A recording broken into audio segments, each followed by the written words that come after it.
राधे राधे, जय माता की भक्तों।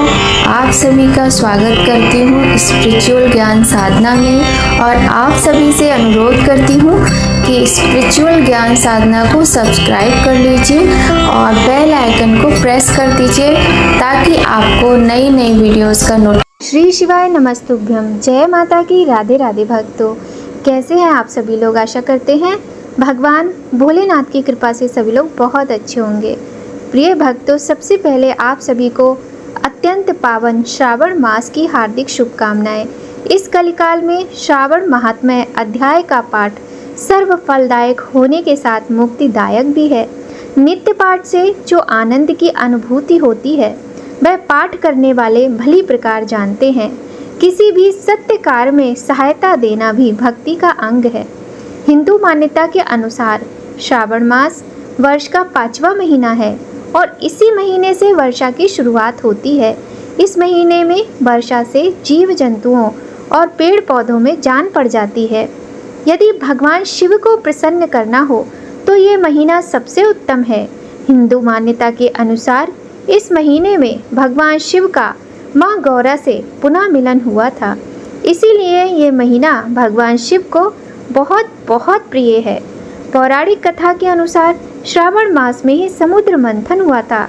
इस मंथन के दौरान जब विष निकला तो सृष्टि के देव महादेव ने विष का पान करके उसे अपने कंठ में रोक लिया। ऐसा करने से भगवान शिव के शरीर में विष की गर्मी बढ़ने लगी। महादेव के शरीर से विष के प्रभाव को कम करने के लिए सभी देवी देवताओं ने मिलकर भगवान शिव को जल अर्पण किया। इसीलिए श्रावण मास भगवान शिव को जल अर्पण करने का विशेष महीना है। शिव पुराण के अनुसार यदि कोई भी साधक इस महीने में सोमवार का व्रत करता है, भगवान शिव उसकी समस्त मनोकामनाएं पूर्ण करते हैं। इस महीने में कुंवारी कन्याएं अच्छे वर की प्राप्ति के लिए भगवान शिव को जल चढ़ाती हैं, व्रत रखती हैं और उनकी पूजा करती हैं। विवाहित स्त्रियां अपने पति और संतान की दीर्घायु के लिए भगवान शिव के व्रत करती हैं और पूजा करती हैं। भगवान शिव से भक्ति प्राप्त करने के लिए भी ये महीना बहुत उपयुक्त है। श्रावण मास में शिव भक्त हरिद्वार गंगोत्री से कावड़ में जल भरकर पैदल यात्रा करके भगवान शिव को अर्पित करते हैं। प्रिय भक्तों, आज हम आपको सुनाएंगे श्रावण मास महात्म्य के प्रथम अध्याय की कथा। आप सभी जानते हैं कि श्रावण का जो ये सुंदर महीना प्रारंभ हुआ है, इस महीने में जितना ज़्यादा भगवान का पूजा किया जाए, जप किया जाए, तप किया जाए, उतना ही अच्छा है। अत्यंत पावन ये महीना है और चातुर्मास के दौरान ये महीना आता है। ऐसे में भगवान की पूजा पाठ, भगवान के प्रति हमें अपनी श्रद्धा और अधिक बढ़ानी चाहिए। तो भक्तों, आज हम आपको सुनाते हैं श्रावण मास महात्म्य के पहले अध्याय की कथा। अत्यंत पावन ये कथा है। पूरी कथा को बड़े ही ध्यान और श्रद्धा के साथ सुनिएगा। सभी भक्तगणों से अनुरोध है कि आज से श्रावण मास के साथ ही आपके अपने इस चैनल पर श्रावण मास महात्म्य की कथा प्रारंभ हो रही है, जो कि पूरे महीने आपको सुनाई जाएगी। आप सभी लोग पूर्ण श्रद्धा और भक्ति के साथ भगवान भोलेनाथ और माता गौरी का ध्यान करते हुए इस कथा का श्रवण करें। बोलिए गणेश भगवान की जय, गौरी शंकर भगवान की जय, लक्ष्मी नारायण भगवान की जय। शौनक बोले, हे सूत, हे महाभाग, हे व्यास शिष्य, हे अकल्मष, आपके कमल मुख से अनेक आख्यानों को सुनते हुए हम लोगों की तृप्ति नहीं होती है, अपितु बार बार सुनने की इच्छा बढ़ती जा रही है। तुला राशि में स्थित सूर्य में कार्तिक मास का महात्म्य, मकर राशि में माघ मास का महात्म्य और मेष राशि में स्थित सूर्य में वैशाख मास का महात्म्य और इसके साथ उन मासों के जो भी धर्म हैं उन्हें आपने भली भांति कह दिया।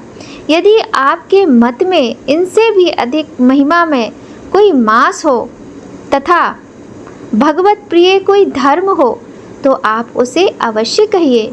जिसे सुनकर कुछ अन्य सुनने की हमारी इच्छा ना हो, वक्ता को श्रद्धालु श्रोता के समक्ष कुछ भी छिपाना नहीं चाहिए। सूत जी बोले, हे मुनियों, आप सभी लोग सुने। मैं आप लोगों के वाक्य गौरव से अत्यंत संतुष्ट हूँ। आप लोगों के समक्ष मेरे लिए कुछ भी गोपनीय नहीं है।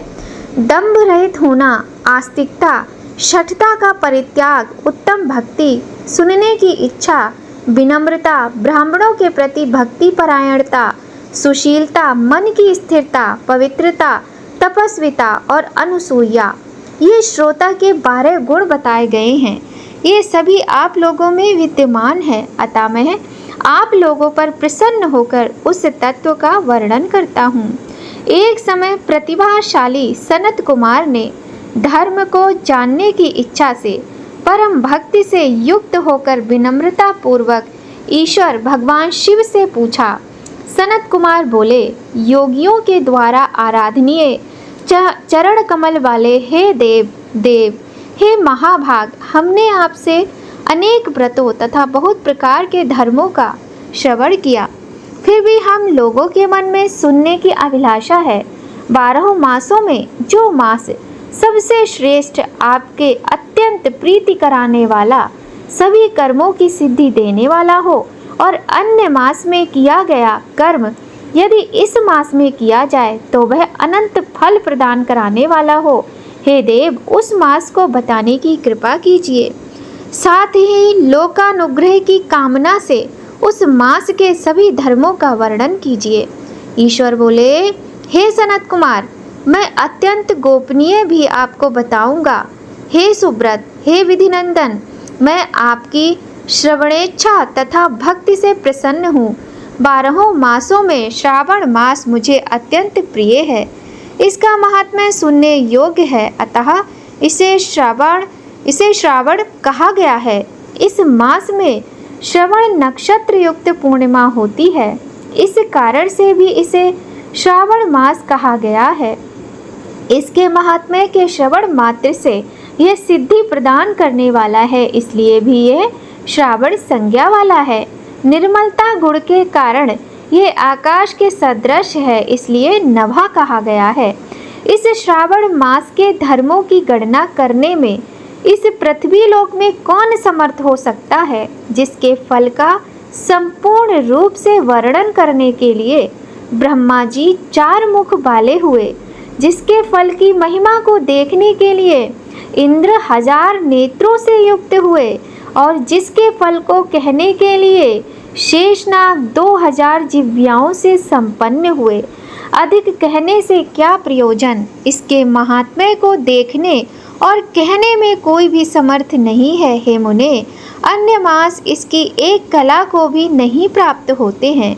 ये सभी व्रतों तथा धर्मों से युक्त है।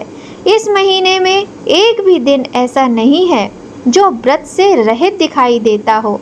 इस माह में प्रायः सभी तिथियां व्रत युक्त हैं। इसके महात्म्य के संदर्भ में मैंने जो कहा है वह केवल प्रशंसा मात्र नहीं है। आर्तों, जिज्ञासुओं, भक्तों, अर्थ की कामना करने वाले, मोक्ष की अभिलाषा रखने वाले और अपने अपने अभीष्ट की आकांक्षा रखने वाले चारों प्रकार के लोगों, ब्रह्मचर्य, गृहस्थ, वानप्रस्थ, संन्यास आश्रम वाले को इस श्रावण मास में व्रत अनुष्ठान करना चाहिए। सनत कुमार बोले, हे भगवान, हे सत्तम, आपने जो कहा कि इस मास में सभी दिन एवं तिथियां व्रत रहित नहीं है, तो आप उन्हें मुझे बताएं, किस तिथि में और किस दिन में कौन सा व्रत होता है, उस व्रत का अधिकारी कौन है और उस व्रत का फल क्या है, किस ने उस व्रत को किया, उसके उद्यापन की विधि क्या है, प्रधान पूजन कहाँ हो और जागरण करने की क्या विधि है, उसका देवता कौन है, उस देवता की पूजा कहाँ होनी चाहिए, पूजन सामग्री क्या क्या होनी चाहिए और किस व्रत का कौन सा समय होना चाहिए। हे प्रभु, वह सब आप मुझे बताएं। यह मास आपको प्रिय क्यों है, किस कारण यह पवित्र है, इस मास में भगवान का कौन सा अवतार हुआ, यह सभी मासों में श्रेष्ठ कैसे हुआ, और इस मास में कौन कौन धर्म अनुष्ठान के योग्य हैं। हे प्रभु, ये सब बताएं। आपके समक्ष मुझ अज्ञानी का प्रश्न करने में कितना ज्ञान हो सकता है, अतः आप संपूर्ण रूप से बताएं। हे कृपालो, मेरे पूछने के अतिरिक्त भी जो जो शेष रह गया हो उसे भी लोगों के उद्धार के लिए कृपा करके बताएं। रविवार, सोमवार, भोमवार, बुधवार, बृहस्पतिवार, शुक्रवार और शनिवार के दिन जो करना चाहिए, हे विभो, वह सब मुझे बताइए। आप सबके आदि में आविर्भूत हुए हैं, अतः आपको आदिदेव कहा गया है। जैसे एक की विधि बाधा से अन्य के विधि बाधा होती है, वैसे ही अन्य देवताओं के अल्प देवत्व के कारण आपको महादेव माना गया है। तीनों देवताओं के निवास स्थान पीपल वृक्ष में सबसे ऊपर आपकी स्थिति है। कल्याण रूप होने के कारण आप शिव हैं और पाप समूह को हरने के कारण आप हर हैं। आपके आदिदेव होने में आपका शुक्ल वर्ण प्रमाण है, क्योंकि प्रकृति में शुक्ल वर्ण ही प्रधान है, अन्य वर्ण विकृत हैं। आप कर्पूर के समान गौर वर्ण के हैं, अतः आप आदिदेव हैं।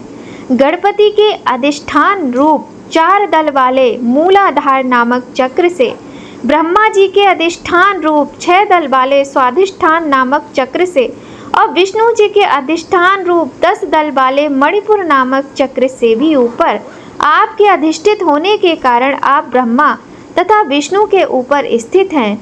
यह आपकी प्रधानता को व्यक्त करता है। हे देव, एकमात्र आपकी ही पूजा से पंचायतन पूजा हो जाती है, जो कि दूसरे देवता की पूजा से किसी भी तरह संभव नहीं है।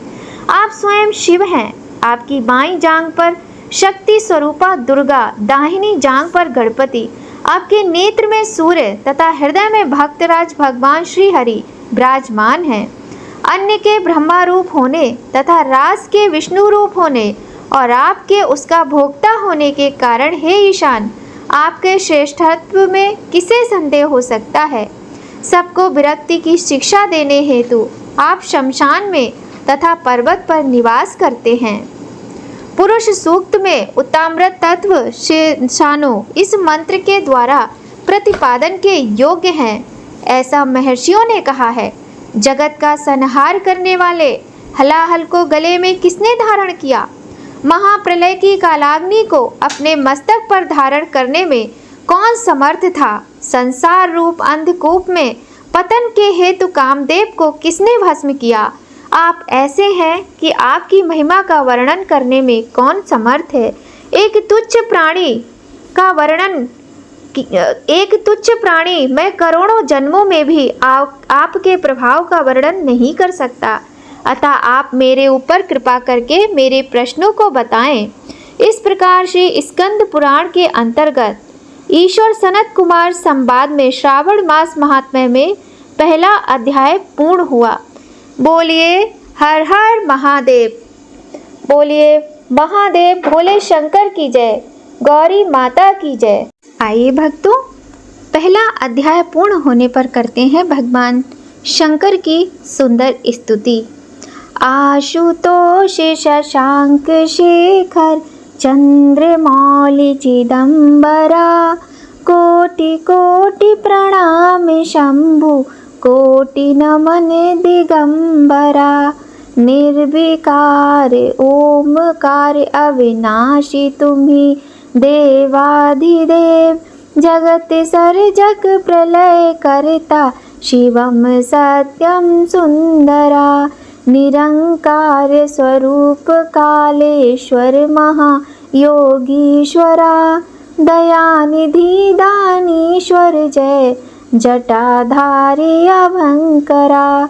शूलपाणि त्रिशूलधारी औगड़ी बागंबरी, जय महेश त्रिलोचनाय विश्वनाथ विशंभरा।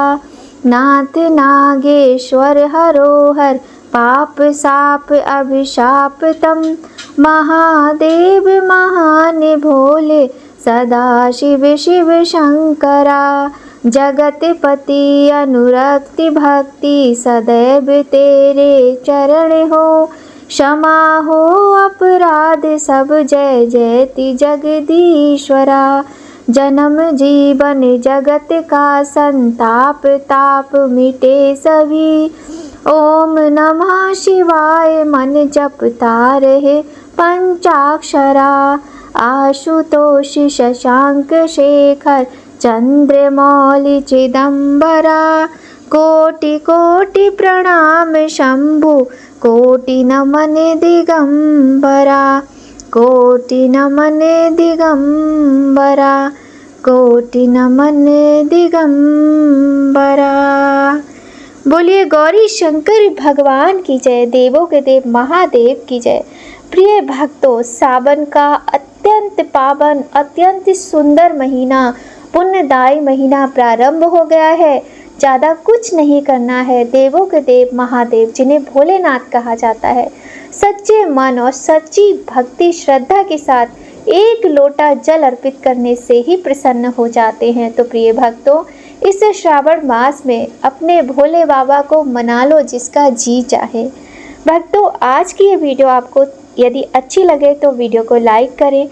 अगर आपने अभी तक चैनल को सब्सक्राइब नहीं किया है तो जल्दी से सब्सक्राइब करके बेल आइकन प्रेस कर दीजिए, ताकि आपको संपूर्ण श्रावण मास के महात्म्य की कथाओं का आनंद मिले। तो भक्तों, आज की वीडियो में बस इतना ही। आप सभी पर गौरी शंकर की कृपा सदा बनी रहे, इसी कामना के साथ भक्तों, जय माता की, राधे राधे, हर हर महादेव।